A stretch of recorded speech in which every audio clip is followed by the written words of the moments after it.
ನೇಗಿಲ ಹಿಡಿದ ಹೊಲಗಳು ಹಾಡುತ್ತ ಉಳುವ ಯೋಗಿಯ ನೋಡಲ್ಲಿ.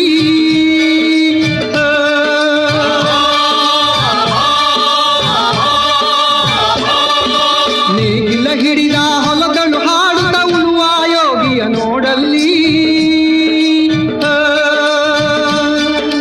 ಫಲವನ್ನು ಬಯಸದ ಸೇವೆಯ ಪೂಜೆಯು ಕರ್ಮವೇ ಹಬ್ಬರ ಸಾಧನವು. ಕಷ್ಟದೊಳನ್ನವ ದುಡಿವನು ತ್ಯಾಗಿ ಸೃಷ್ಟಿ ನಿಯಮದೊಳಗವನೇ ಹೋಗಿ ಉಳುವ ಯೋಗಿಯ ನೋಡಲ್ಲಿ.